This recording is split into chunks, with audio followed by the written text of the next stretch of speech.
Buenos días. Por favor, vamos a comenzar, que el tiempo del que disponemos no es mucho, aunque yo creo que es suficiente. Entonces, quisiera, desde luego, comenzar teniendo un entrañable y emocionado recuerdo para Clemente Soler Parellada, presidente de Banco Caminos, que fue secretario del colegio durante 8 años y también colegiado de honor, y que falleció el viernes pasado. Esta tarde es el funeral y desde luego yo creo que era una gran persona, irrepetible, y quisiera, como he dicho, comenzar así. En segundo lugar, bueno, pues agradecer la masiva asistencia que ha tenido este acto, con el que inauguramos una serie de desayunos políticos en este año 2007, y, por supuesto, agradecer la presencia del ministro de Fomento, que ya es la segunda vez que viene al colegio en tan breve espacio de tiempo o tercera. Bueno, pues prometemos no seguir abusando tanto. Y luego también, bueno, pues decirte que esto no es frecuente que ocurra en el colegio, esta expectación que has levantado, y que yo creo que en tu caso, pues, aparte de por ser ministro del ramo, es porque, bueno, pues se produce algo que no es demasiado usual, y es que un ingeniero de caminos sea ministro de Fomento, ¿no? Y lo que desde luego es la primera vez que ocurre es que un ministro de la Escuela de Santander, que este año cumple 50 años, pues sea ministro de Fomento. Y espero, bueno, que esta senda es una gran escuela y que tiene su acto culmen el 13 de mayo, en el que también nos veremos. O sea, vamos a acabar siendo grandes amigos, por lo menos. Bueno, pues nada más, no quiero quitar más tiempo y te doy la palabra, ministro. Bueno, muchas gracias y muy buenos días a todos. Un saludo muy especial al secretario de Estado, al presidente del colegio, a quien veo casi más que a mi secretario de Estado. Vicepresidente, a los exministros, 3 que hay aquí presentes, a la Junta de Gobierno del colegio, a los patronos de la Fundación y a todos ustedes por dedicar pues unos minutos para poder hablar sobre infraestructuras, transportes, sobre el Ministerio de Fomento y sobre algunos de los temas de actualidad que en estos momentos hay. Yo también quiero iniciar mis primeras palabras con un recuerdo, como ha hecho el presidente, a una persona que pues, fue presidente fundador del Banco Caminos y que falleció recientemente y que es, desde luego, una gran referencia para todos los ingenieros. No tenía pensado, la verdad, hacer un gran discurso porque, además, algunos de ustedes ya me han escuchado en algunos desayunos informativos recientes y quería más que fuera un intercambio de opiniones, así que haré algo muy breve para someterme ya a las preguntas que quieran formular y para hablar de los asuntos que más les preocupen. Pero sí, por supuesto, en esta casa, como no podía ser de otra manera, hacer un reconocimiento expreso a la enorme contribución que los ingenieros de caminos hacen en el desarrollo y en el progreso de nuestro país. Elementos clave para la modernización de España, elementos clave también para lo que se conoce como marca España, porque son muchos los ingenieros de caminos que están trasladando esa marca más allá de nuestras fronteras. Nuestro presidente acostumbra a decir, lo hizo esta semana en Cataluña, que España es un país que cuenta con muchas y muy buenas infraestructuras. Y es verdad, el Foro de Davos sigue situando algunos de nuestros sectores productivos más importantes, como es del turismo, entre los sectores productivos más competitivos del mundo, gracias precisamente a sus infraestructuras. Los ingenieros de caminos algo tienen que ver con esto. Y, desde luego, yo creo que hay un buen plantel de grandes empresas que están aportando un valor añadido extraordinario para que esto sea aquí. Y agradezco también la presencia de muchos de los representantes de esas grandes empresas. Por supuesto, también será clave el papel que tengan que jugar nuestros jóvenes, los jóvenes ingenieros que están en estos momentos saliendo de la escuela, que están afrontando sus primeros años en las diferentes empresas y que necesariamente tendrán que jugar un papel importante en el futuro de este país. Hace escasamente unos días, el Anuario de Competitividad Mundial situaba a España como el 5º país del mundo con los ingenieros de caminos más cualificados después de algunos de los países nórdicos, pero por delante de muchos de los países que nosotros podamos tener en el imaginario de países con grandes empresas del sector. Yo creo que esto es un claro signo de la fortaleza que tiene nuestro colectivo en el papel del desarrollo de las infraestructuras a nivel mundial. Bien, hoy se producen una serie de noticias importantes para España. En primer lugar, quisiera destacar una muy especial y es la que acabamos de conocer hace escasamente unos minutos y es el dato que recibimos ya del mes de marzo del paro, que baja en 48.559 personas, un nuevo récord, una cifra extraordinaria que refleja una tendencia de descenso del paro muy positiva, que ha conseguido que en este mes también se incorporen, se afilien a la Seguridad Social 161.000 personas nuevas y ya casi rozamos la cifra de los 18 millones. Esto va muy bien orientado a que a finales del año 2017 consigamos estar por debajo del 17% del paro en este país. Y esto todavía es demasiado, pero refleja 10 puntos menos del paro que teníamos registrado hace apenas 4 años, en el año 2013. Luego se ha conseguido muchísimo en muy poco tiempo, ¿no? Los presupuestos que hoy presenta nuestro ministro de Hacienda y Función Pública, el ministro Montoro, son unos presupuestos que están marcados precisamente por esto, por el objetivo de alcanzar esa reducción y con el objetivo también de crear a lo largo del año 2017 cerca de 500.000 puestos de trabajo.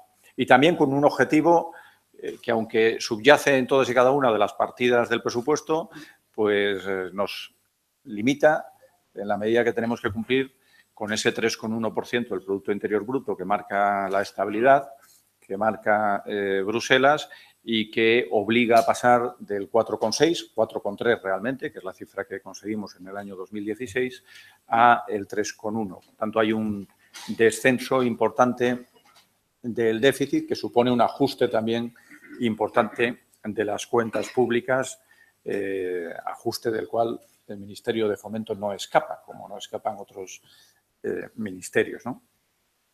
Para combatir este ajuste, venimos desde el comienzo de la legislatura sabiendo que se tenía que producir, poniendo en marcha algunos instrumentos de planificación y algunos instrumentos de generación de actividad económica y empleo que son importantes, ¿no?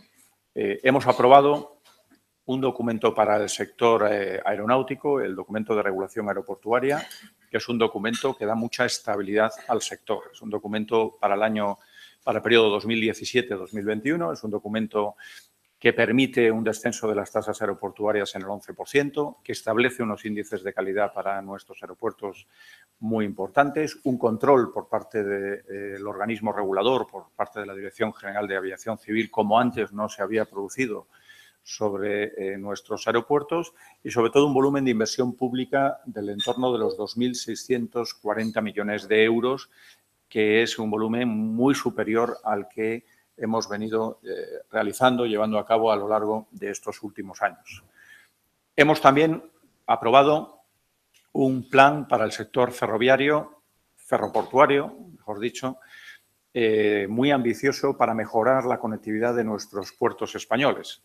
Nuestros puertos tienen una capacidad más que suficiente para hacer frente a los nuevos retos que tienen por delante, entre ellos los retos de la exportación y la importación. Y tengo que decir que las cifras que manejamos siguen creciendo. En el mes de enero las exportaciones han crecido un 17,4% y esto significa que vamos en muy buen camino para conseguir el objetivo que nos hemos marcado de los 530 millones de toneladas a finales de este año 2017. Pues bien, el cuello de botella, el verdadero cuello de botella de nuestro sector portuario está en la conexión que tienen nuestros puertos con el resto de infraestructuras viarias y especialmente ferroviarias.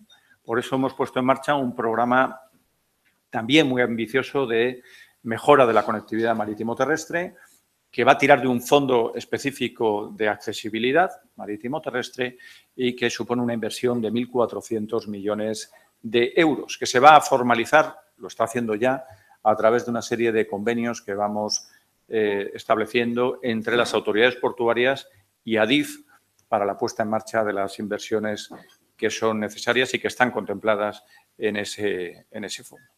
Por otro lado, hemos sentado las bases de otro plan, el plan de vivienda, que también confiamos sea capaz de fortalecer la generación de empleo, especialmente en algunos sectores de la vivienda, como puede ser el de la rehabilitación.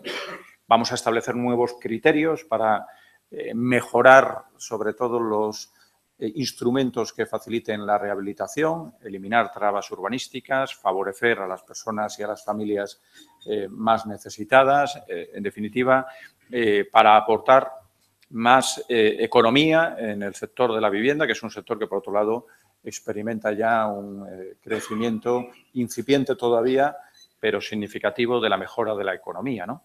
Y esto lo vamos a hacer en el periodo 2018-2021 a través de un documento que en el plazo aproximado de un mes entregaremos a las comunidades autónomas después de haberlas escuchado y haber tratado de incorporar las sugerencias que hemos recibido a lo largo de estas últimas semanas, de forma que tengamos la posibilidad de que a partir del 1 de enero del 2018 seamos mucho más activos en las ayudas al alquiler, en los procesos de regeneración urbana y, como digo, en la rehabilitación arquitectónica. En cualquier caso, y a pesar del ajuste en los presupuestos, hemos conseguido mantener la cifra ligada al sector de la vivienda en el mismo valor que tenía en el año 2016, en 321 millones de euros. Y, por otro lado, estamos a punto también de presentar otro plan importante, el plan de NAIRE, vinculado a la navegación aérea, en donde vamos a hacer también un esfuerzo para la reducción de las tarifas de navegación aérea, que hagan que este sector en España sea el más competitivo, el más barato en Europa y que además va a incorporar también un volumen de inversión de unos 300 millones de euros en pura tecnología para la modernización de nuestros sistemas de tráfico aéreo.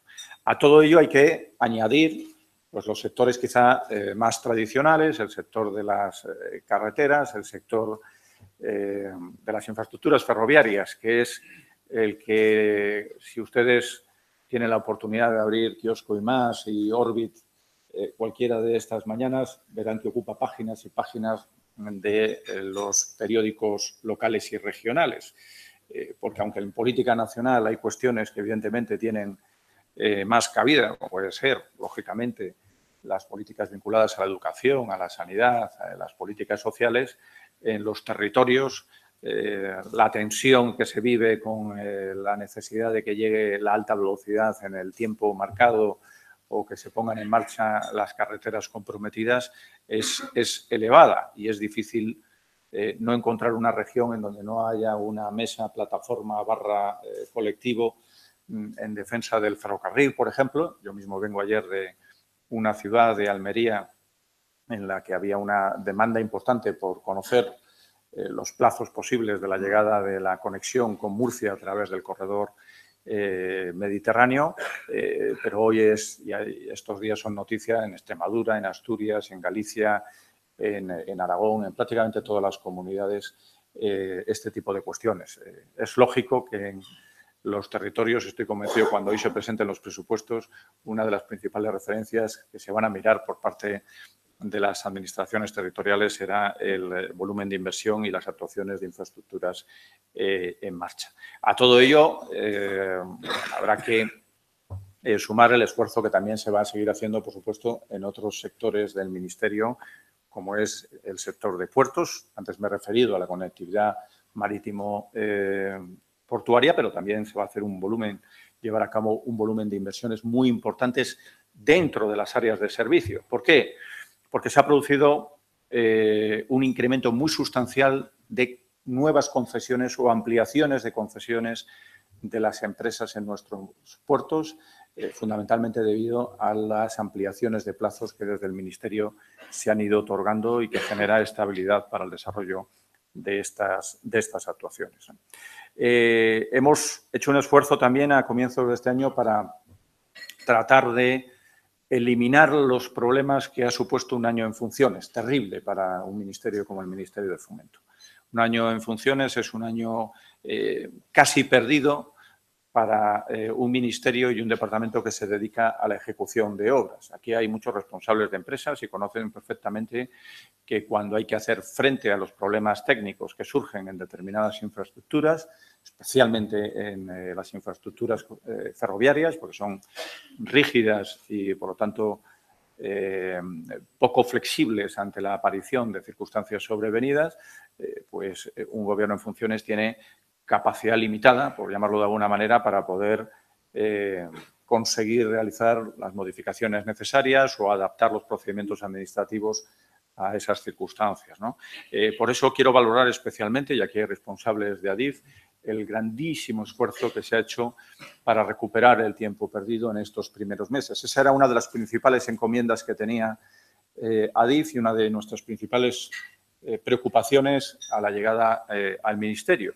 Y por eso tengo que decir que los resultados están siendo extraordinarios, porque de 66 tramos y obras que existían en el ferrocarril con problemas importantes, finalmente 22 de ellas ya han tenido que afrontar un proceso de resolución del contrato, pero que están en un proceso de reactivación con nuevos contratos. 36 de ellas han conseguido ser desbloqueadas y, por lo tanto, se han firmado las correspondientes continuidades provisionales. Y aprovecho también para agradecer, con la presencia de numerosas empresas aquí, la colaboración que hemos recibido de la inmensa mayoría de ellas para conseguir sacar adelante esos problemas.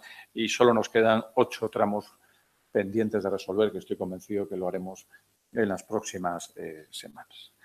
Bien, este es el panorama en términos generales. Nos quedan muchos retos por delante. Algunos ocupan los medios de comunicación, como es el sector de la estiba, por citar uno que prácticamente todos los días aparece en los medios, que afronta una reforma muy importante para mejorar la competitividad de nuestros puertos. Es el último monopolio que existe en el país, el último de los que hayan existido, y es necesario que se transforme, al igual que lo han hecho el resto de sectores productivos a lo largo de la historia reciente. En eso estamos, para dar cumplimiento también a una sentencia del Tribunal de Justicia, y estoy convencido que finalmente saldrá adelante con el apoyo suficiente para resolver una cuestión que a todos nos preocupa. Como también estoy convencido, sabremos de la mejor manera posible hacer frente a otra serie de cuestiones problemáticas, como es la de las autopistas, que tienen problemas financieros, y otras que puedan estar por venir. En cualquier caso, vamos a trabajar muy intensamente con muchas de las asociaciones que veo que están aquí presentes. Es nuestra voluntad conseguir mejorar los ritmos de inversión, y estamos haciendo un esfuerzo en colaboración con algunas de estas asociaciones. Y veo aquí, por ejemplo, a Seopan, para conseguir encontrar instrumentos financieros y fórmulas de colaboración público-privada que nos permitan un desahogo financiero para la ejecución de nuevas infraestructuras. Yo creo que hay posibilidades ciertas de que esto sea así, y estamos trabajando de manera silenciosa pero intensa para conseguir sacar adelante algunos instrumentos que yo creo que pueden mejorar el ritmo de inversión pública a lo largo de los próximos años.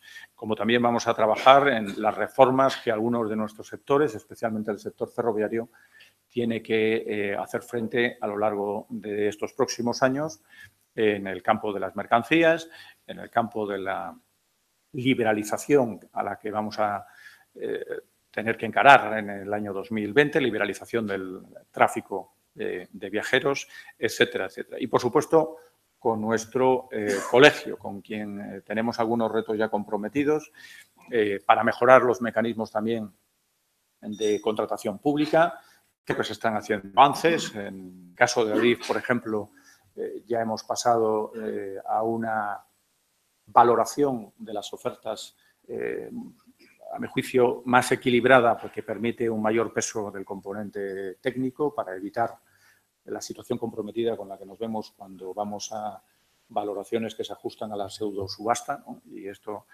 yo creo que es positivo. En el caso de proyectos, incluso esa valoración va a ser todavía más ajustada, 51 para la parte técnica, económica 49 para la parte técnica.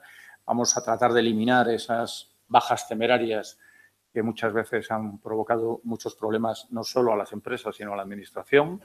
Por eso vamos a pasar, ya lo hemos hecho, de hecho, de las medias más 10 puntos a las medias más 2,5 puntos, cual acota mucho más lo que es la oferta económica y, por lo tanto, el ajuste razonable que tiene que tener una obra para que pueda ejecutarse con cierta normalidad. Esto lo estamos hablando con el colegio, como estamos hablando también de otra serie de planes ligados a la lucha contra el cambio climático.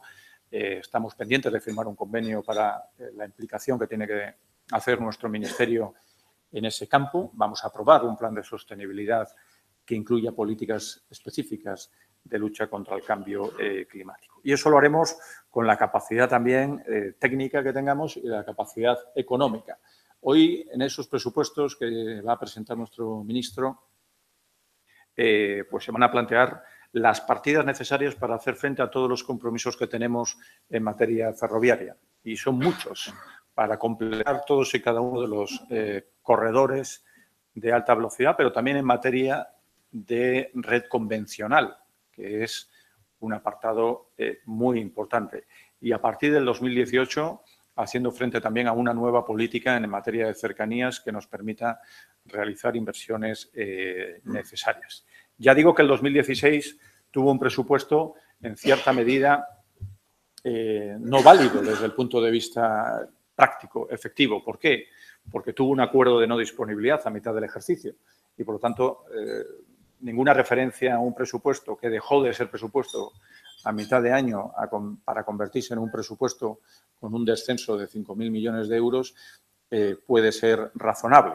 Pero sí puedo indicar que el presupuesto que presente y que va a presentar, que ha aprobado ya el Consejo de Ministros, supone un incremento importante de casi el 25% en Fomento respecto a lo que se ha podido ejecutar a lo largo del año 2016, con un volumen de inversión que superará el 40% de lo ejecutado a lo largo del año 2016. Yo estoy convencido que el ritmo de ejecución de inversiones será mucho mayor y que tendremos bastante más capacidad para licitar nueva obra a lo largo del año 2017. Y todo lo haremos, espero, con la colaboración de muchos de los que estáis aquí, Tuteo, y desde luego con la colaboración de nuestro Colegio de Caminos, que será estrecha a lo largo de toda la legislatura. Muchísimas gracias.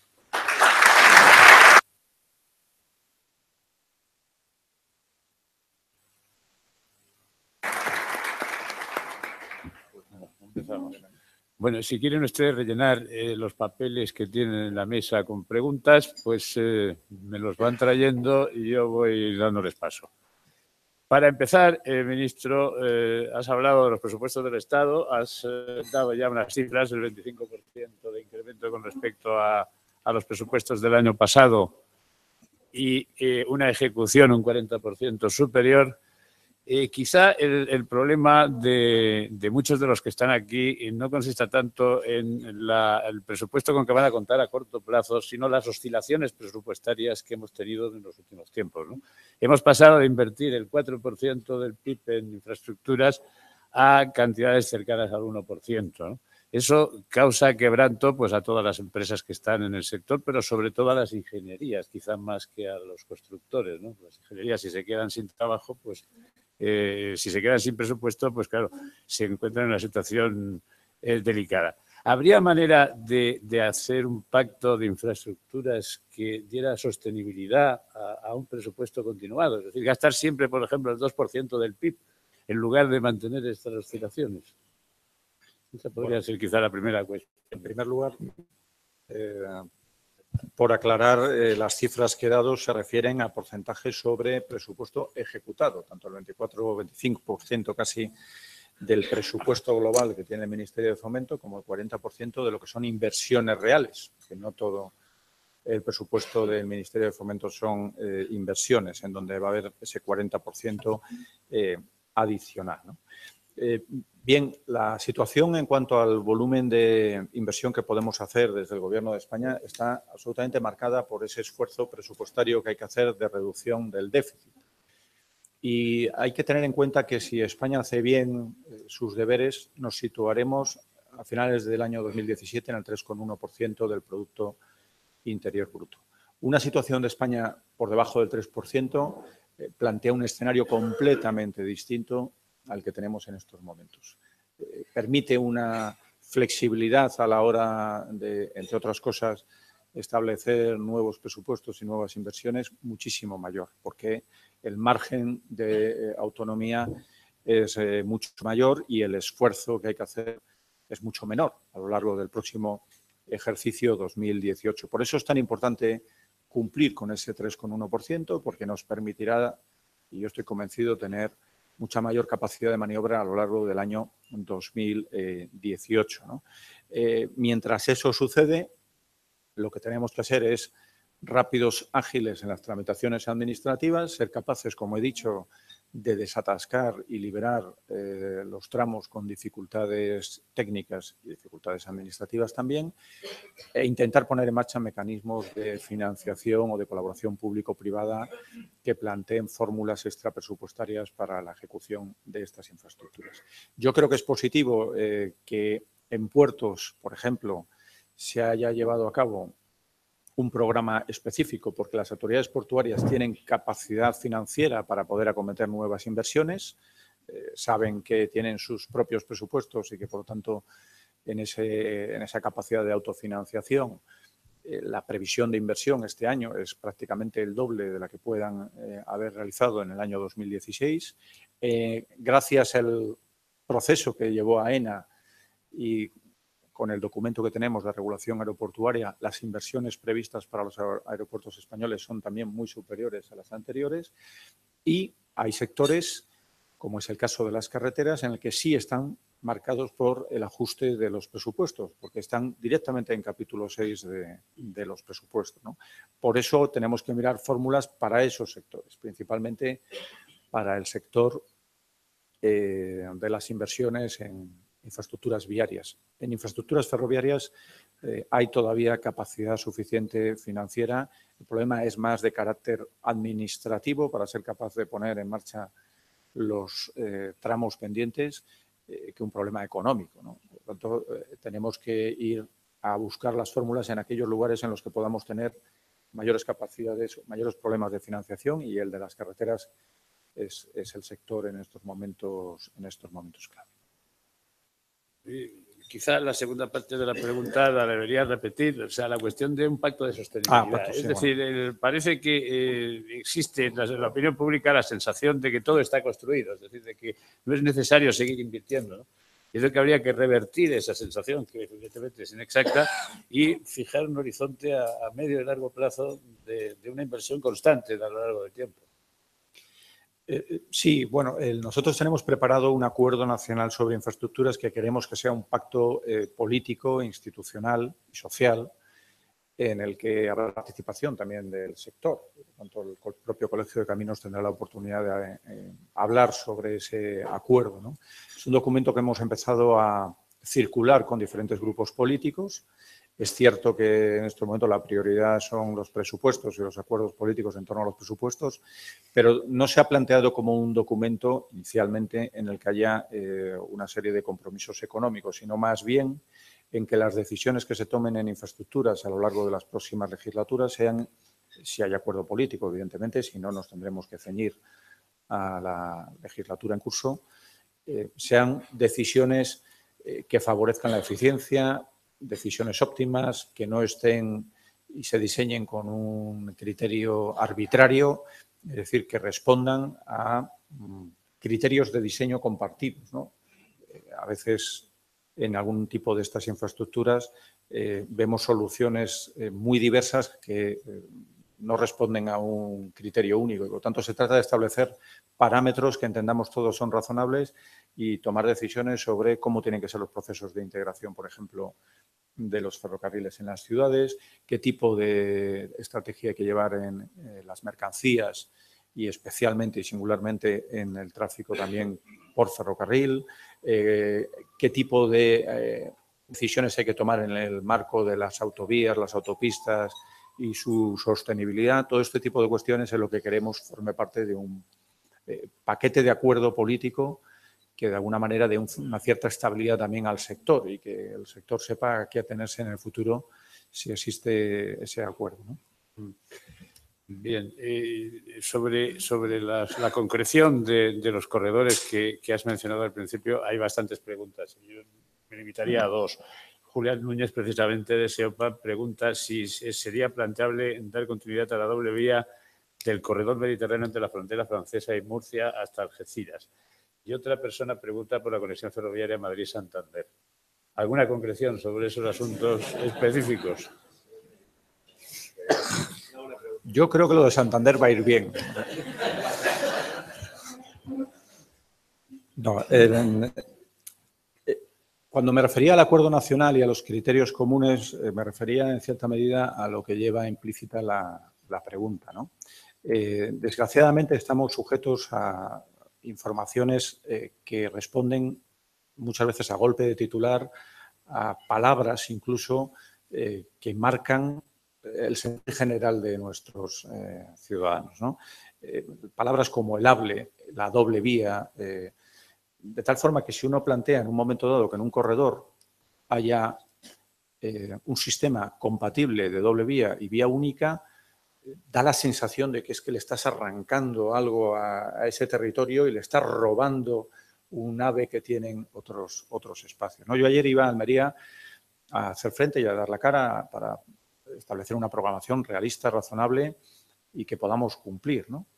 Y expuse un criterio de diseño de la vía distinto del que hasta entonces existía, que compagina la doble vía con la vía única, pero que permite, con ese diseño funcional, una circulación de trenes que nunca va a tener Almería. Es decir, en un escenario del 2024, pensando en un creciente flujo de tráfico de Almería hacia Madrid y hacia Barcelona, estamos hablando de 5 trenes día a Madrid, 3 trenes día a Barcelona, un crecimiento de un 30% de mercancías, perdón, de cercanías, tráfico de mercancías, etcétera. Pues bien, con ese diseño que ya es poco esperado, ¿no?, para las necesidades que en estos momentos pueda existir allí, no llegaríamos ni a la mitad de la capacidad que proponemos con el diseño funcional de vía única y vía doble, haciendo un nuevo replanteamiento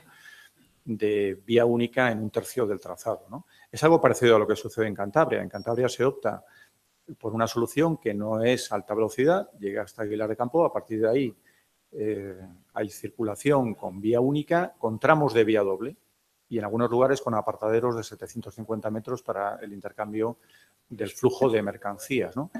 Si funcionalmente esto da y garantiza una capacidad más que sobrada para los tráficos que va a generar esa vía, ¿para qué hay que gastar e invertir miles de millones de euros en una doble vía que nunca va a utilizarse o que es completamente innecesaria, ¿no? Luego, yo creo que los tiempos en los que hay que ajustar los recursos al máximo para establecer, en fin, diseños lo más racionales posible son los que vivimos, ¿no? Y por eso hay a veces que explicar en cada uno de estos lugares que es absolutamente suficiente con lo que está planteado y que la doble plataforma, doble vía, no tiene necesariamente por qué llegar a todos y cada una de las capitales de provincia de este país, porque simplemente, sencillamente, no sería necesario para atender las demandas de tráfico que va a haber. Hay varias preguntas que coinciden en interesarse por el mantenimiento y la conservación de carreteras y ferrocarriles. Yo creo que eso se sugiere sobre todo el pago por uso, la posibilidad de la euroviñeta. ¿Hay algo pensado para conseguir recursos con este fin? Bueno, es algo todavía en evaluación, ¿no? La euroviñeta no, porque ya nos hemos manifestado en contra de la euroviñeta, pero tenemos que seguir hablando sobre la sostenibilidad del sistema viario y ver, sobre todo, estamos explorando fórmulas, vuelvo a insistir, de financiación que nos permitan realizar inversiones adicionales, ¿no? Y esas inversiones adicionales en nueva obra pública, en carreteras, en autovías, también nos permiten una mayor liberación de recursos para el mantenimiento, ¿no?, que es completamente necesario y que cada vez lo va a ser más. Por eso vamos a ver si terminamos de conseguir encontrar un tipo de acuerdo en el que estemos todos cómodos y que nos permita más desahogo. Sería, al final, conseguir más recursos para conseguir, por un lado, inversión y, por otro lado, mantenimiento. La cuestión de la contratación. Como sabes y como has sugerido al principio, el colegio está trabajando en la cuestión de los modelos de contratación. Hay un comité de infraestructuras que ha presentado un modelo cerrado de contratación basado en las directivas de la Unión Europea. Y el Parlamento está en este momento elaborando pues, una ley de contratación pública.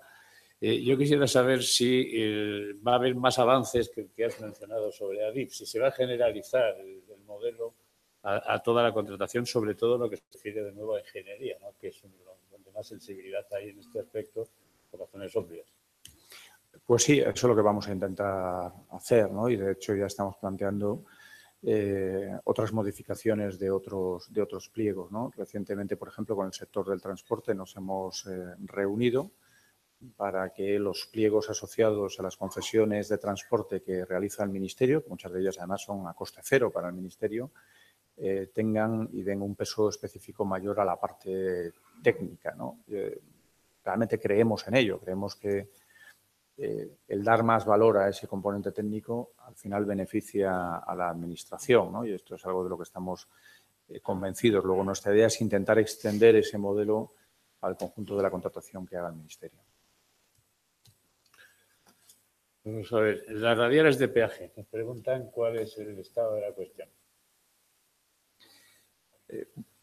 Es un tema complejo describir cuál es el estado de la cuestión porque cambia con cierta frecuencia y además, a pesar de que hay una idea de que es un conjunto, todas las concesiones que están con problemas de financiación representan un conjunto, esto no es así. Cada una de estas autopistas tiene una problemática distinta, tiene un procedimiento en los juzgados distinto. En algunos casos las resoluciones que vamos viendo que se van produciendo son diferentes y eso ahora mismo pues nos deja en el mismo escenario que estamos trabajando, ¿no? En el 1 de julio para la reversión al Estado de dos de estas concesiones, y bien es cierto es que ha asistido recientemente, hace escasamente unas semanas, una decisión judicial que de alguna forma retrotrae parte del proceso y pudiera hacer que se dilate la reversión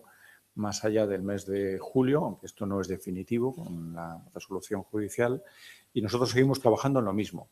Trabajando ahora mismo en la organización interna de qué departamento se va a encargar de la gestión de las autopistas, cómo vamos a hacer para que ese departamento, además, sea capaz de recibir los ingresos asociados a las tarifas correspondientes, qué proceso se va a hacer para la relicitación de esas autopistas y en qué condiciones, cómo vamos a agruparlas o no agruparlas para conseguir una mayor eficiencia, porque lo cierto es que los tráficos en esas autopistas siguen creciendo y, por tanto, el EBITDA es positivo si quitamos el lastre, la mochila que supone el hacer frente a las obligaciones y a la deuda contraída, ¿no?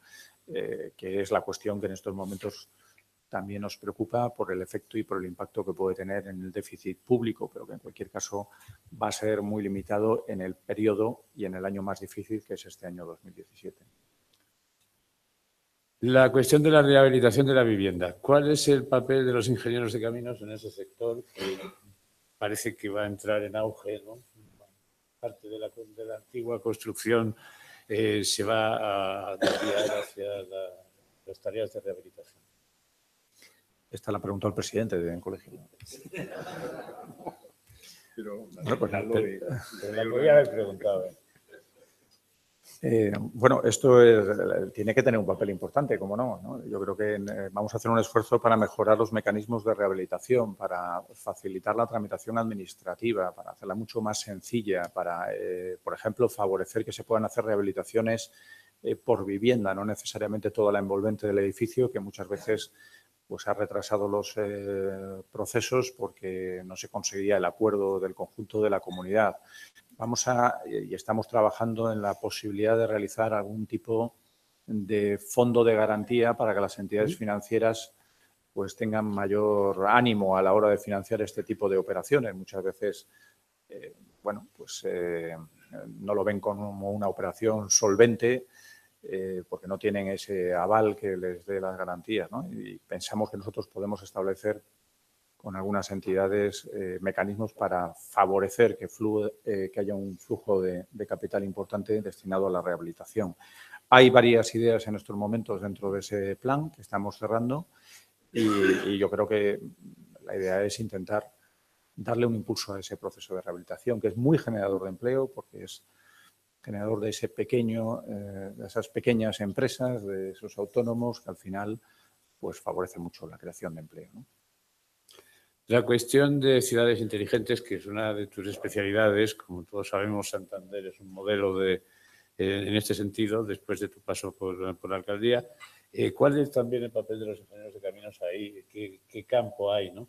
Yo creo que muchas de las preguntas que se están formulando late la preocupación de que el ingeniero de caminos clásico pierde oportunidades de trabajo en los sectores tradicionales y está buscando un poco abrir ese camino, pues eso, hacia la edificación, hacia las ciudades inteligentes, hacia el urbanismo, hacia esos caminos. Entonces, ¿qué expectativas ves en ese campo? Yo las veo muy importantes, ¿no? Muchas veces se asocia precisamente a que las ciudades inteligentes están vinculadas a los ingenieros de telecomunicaciones y esto no es así. Entre otras cuestiones, la introducción de la tecnología tiene como destino preferente la mejora de los servicios públicos y quienes gestionan los servicios públicos son las grandes empresas porque son las encargadas de la limpieza de las calles, de la recogida de residuos, de la gestión del agua. Y aquí hay grandes ejemplos, ¿no? Por lo tanto, en la medida que estas empresas sean capaces de incorporar mejoras en la prestación de esos servicios, pues habrá una mayor participación de los ingenieros de caminos en lo que es el desarrollo de estas ciudades inteligentes. Por ejemplo, si una empresa de gestión de servicios que habitualmente hace servicios de limpieza viaria en las ciudades consigue destinar recursos para ver de qué forma puede mejorar la optimización de la limpieza o de la recogida de residuos gracias a la tecnología, utilizando los sensores, por ejemplo, incluidos en los contenedores o utilizando sensores también en las máquinas de limpieza, en las barredoras y de qué forma puede, por ejemplo, prever situaciones que se vayan a producir en la ciudad climatológicas, de generación de eventos, de presencia de personas en las calles y crear un producto que se anticipe a esas situaciones, pues está creando algo que no existe en el mercado, que tiene un gran valor añadido y que puede ofrecer a las administraciones públicas, ¿no? Y aquí yo trabajé en su momento con algunas de las empresas en la creación de este tipo de productos. Una empresa que sabe aprovechar ese gran valor para ponerlo al servicio de los ayuntamientos o de las comunidades autónomas, pues está generando una oferta mucho más competitiva. Por lo tanto, en este tipo de empresas en las que hay una gran presencia de ingenieros de caminos, el saber aprovechar la tecnología es fundamental, ¿no? Así que los ingenieros tienen necesariamente que tener una participación alta en todo lo que sea el desarrollo de las ciudades inteligentes. Un ingeniero que supongo que será joven plantea si el Ministerio, lo digo por la pregunta, ¿no? Pregunta si el Ministerio tiene pensado algún plan estratégico para favorecer la contratación de ingenieros de caminos, pero de cualquier ámbito, recién egresados o con poca experiencia. Yo imagino que no, que el Ministerio no estará en esas cosas, ¿no? Pero no he querido dejar de mencionar la preocupación de promociones enteras de ingenieros jóvenes que no encuentran el acomodo debido, ¿no? En España, claro. Entonces, un poco la pregunta es, ¿tú crees que a medio plazo o a largo plazo vamos a tener que emigrar menos los ingenieros de caminos? ¿Entendemos aquí medios de vida? ¿Esto ha nacido para quedarse? El Ministerio lo que va a hacer es generar oportunidades, inversión, licitaciones para que las empresas contraten a ingenieros jóvenes y les incorporen en sus plantillas, ¿no? Ese es el objetivo fundamental. Los que deben hacer esa función fundamentalmente son los responsables que están aquí desayunando con nosotros y nosotros, nuestra función es la de ayudar a que tengan las condiciones de contorno adecuadas para que puedan hacerlo, ¿no? Un periodista dice que si podrías aclarar las cantidades concretas a las que te refieres cuando dices que se va a incrementar el 40% la ejecución este año con relación a la ejecución anterior, y si podríamos conocer la cifra ejecutada en 2016. Imagino que no te la tendrás de memoria, pero quizá un orden de magnitud sí podrías dar. No puedo, primero porque me reñiría el ministro Montoro, que va a dar la rueda de prensa a las 12 Claro. y no quisiera yo adelantarme a... Segundo, porque no tengo yo la cifra aquí ahora mismo, pero a la 1:30 o a la 1 tengo previsto dar una rueda de prensa específica sobre el presupuesto del Ministerio de Fomento y ahí tendré la oportunidad de concretar ya esas cifras, ¿no? Bien, vamos a ver. Insisten, no, realmente lo plantean por primera vez, en la cuestión de los estibadores. ¿Cuál va a ser el desenlace, no? Porque parece que el Gobierno ya ha puesto toda la carne en el asador, que esto debería depender todo de la negociación social, ¿no? ¿Sería posible al final consolidar lo que acuerden en una norma, que es lo que pretenden los estibadores? Bueno, yo creo que el Gobierno está haciendo todo lo que puede hacer. Y lo primero, está cumpliendo con su obligación, que es la de dar cumplimiento a una sentencia del Tribunal de Justicia de la Unión Europea.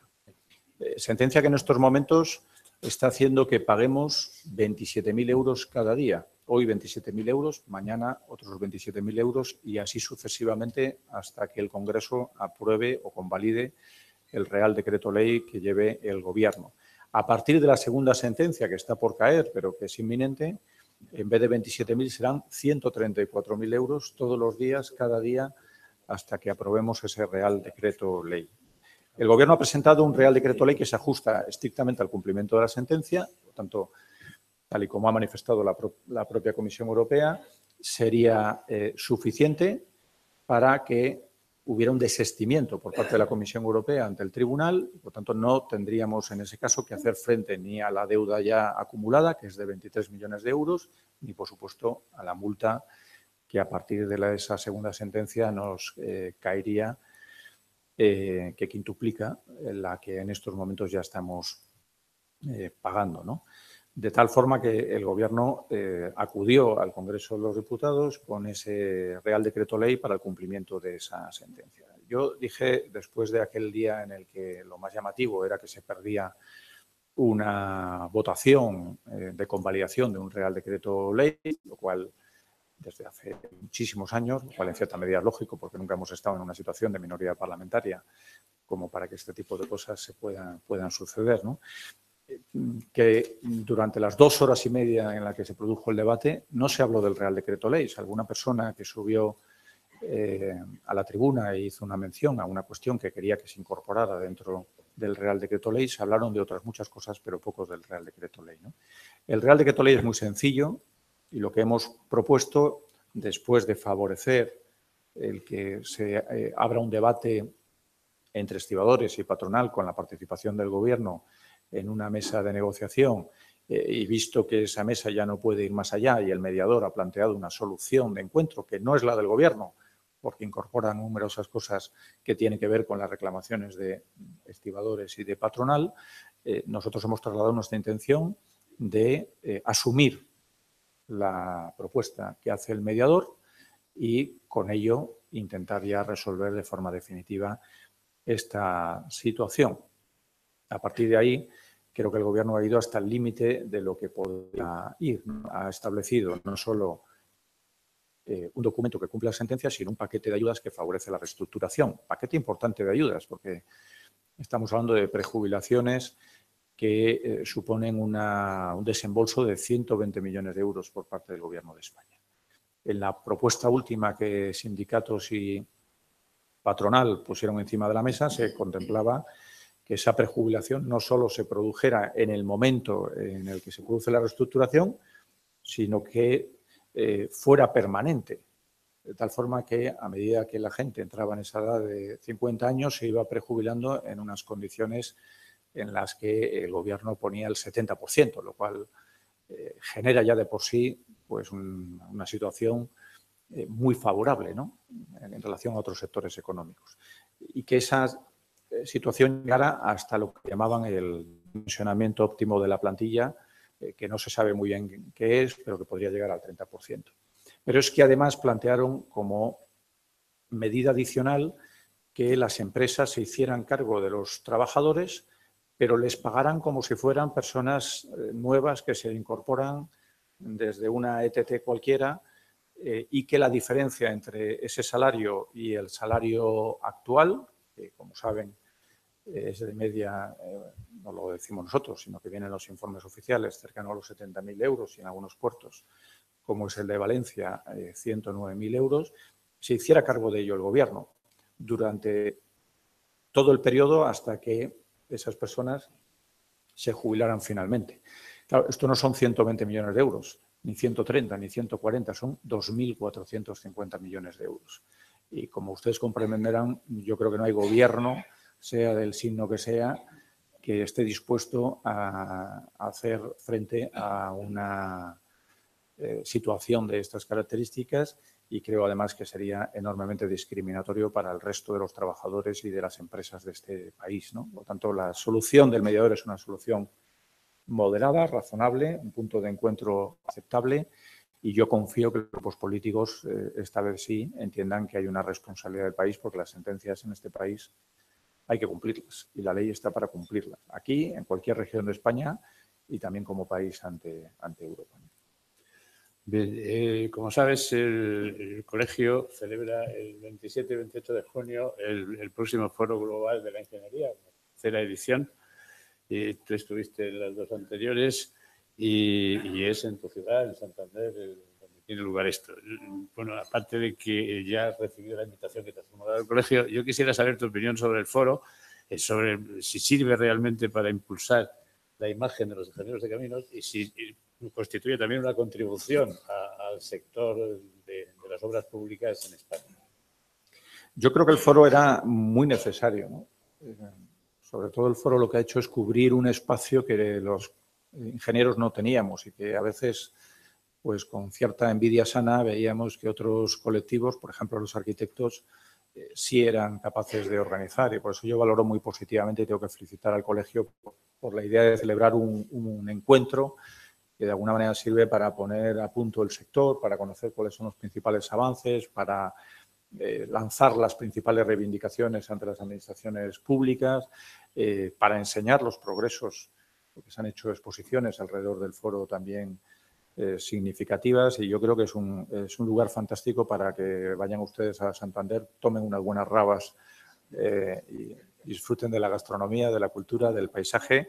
Y además les puedo decir una cosa, en esa fecha, el 27-28 de junio, se va a producir 3 días o 4 días después de la apertura de un equipamiento cultural de primer orden, que es el Centro Botín, que por fin abre sus puertas y que va a transformar la vida cultural y económica probablemente de la ciudad de Santander, y que precisamente OHL se ha encargado de construir, ¿no? Yo creo que es una muy buena oportunidad para ir al foro, visitar un centro de Renzo Piano, que es su primera obra en España, espectacular, y como digo, disfrutar de una ciudad maravillosa, ¿no?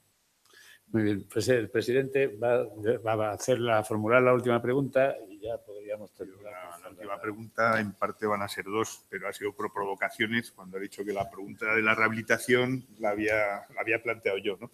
No, yo lo que quería es señalarte, aunque estarás, me imagino, al cabo de la calle, que el ministro de Guindos ha vuelto a poner sobre la mesa de la Ley de Servicios y Colegios Profesionales, hablando, digamos, bueno, pues de la advertencia de Europa de que debemos crear mayor competitividad en el sector de los servicios profesionales.